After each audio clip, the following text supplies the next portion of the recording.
Seorang petani. Jengkel kali pun. Anda memperalat kami petani. Anda mengatakan bertanya kepada petani. Biasa itu mengalami kegagalan. 3 kali, 2 kali, 3 kali. Gagal apa? Kalian tinggal enak kok. Tinggal pilih tanah. Anda seorang presiden. Tinggal pilih tanah mau ditanah. Memang. Sepertinya Prof. Mahfud agak ngambek ya. Soalnya saya sudah 2 kali memberikan pertanyaan yang sulit. Carbon capture, greenflation, selalu dikomenin pertanyaan receh. Ya kalau receh ya dijawab Pak, gitu loh. Segampang itu. Oke, masalah pangan, masalah impor. 2019 sampai 2022 kita sebenarnya sudah swasembada beras. 2023 ada impor karena El Nino Pak. Dan ini terjadi di sebagian besar di belahan dunia Pak. Kuncinya sekarang adalah bagaimana kita bisa bekerja sama melakukan ekstensifikasi, intensifikasi lahan di tingkat desa sampai tingkat nasional secara efektif. Pupuk itu kunci. Makanya kemarin ada pabrik pupuk di Fak-Fak. Ini kunci untuk meningkatkan produktivitas. Lalu mekanisasi. Ini kalau tidak ada mekanisasi, produktivitasnya tidak akan meningkat. Ada combine harvester, ada RMU.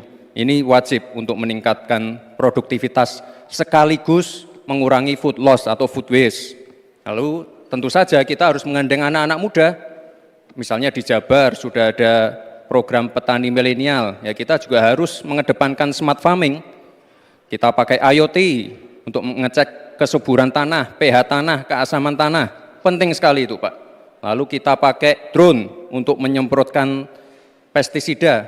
Jadi memang yang namanya food estate, lahan pertanian itu adalah program jangka panjang Pak. Jadi tidak bisa dijudge sekali panen, 2 kali panen, 3 kali panen. Panen pertama, kedua, ketiga itu pasti tidak pernah 100%. Ini yang petani pasti paham. Baru nanti panen ke-6, ke-7, ke-8 baru akan kelihatan seperti apa hasilnya. Itu Pak, terima kasih dan mohon maaf sebelumnya Pak. Waktunya habis. Seorang petani. Jengkel kali pun.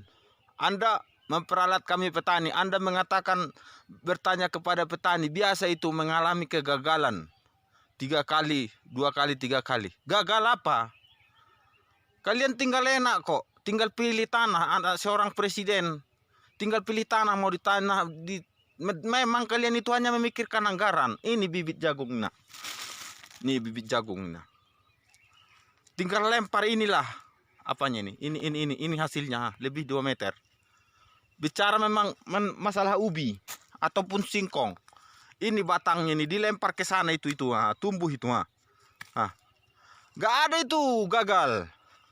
Kalau hanya sekedar nanam ubi ataupun jagung, gak ada gagal. Belum kalian disuruh menanam tanaman muda seperti itu, kol ataupun tomat.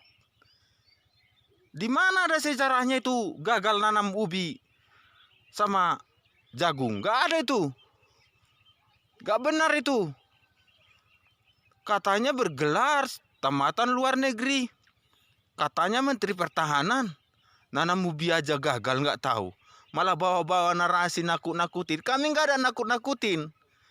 Yang jelasnya kalian itu loh. Menghabis-habiskan uang rakyat sesuka hati kalian. Biaya triliunan gagal. Nanam ubi dan nanam jagung masih kata membawa-bawa memperalat kami petani. Petani mana?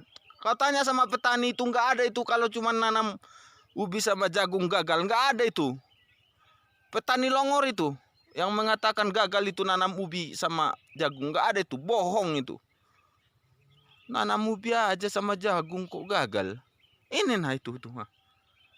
Kalian tinggal minta aja loh. Tinggal minta anggaran aja loh. Kurang pupuk pasti ada seorang petani.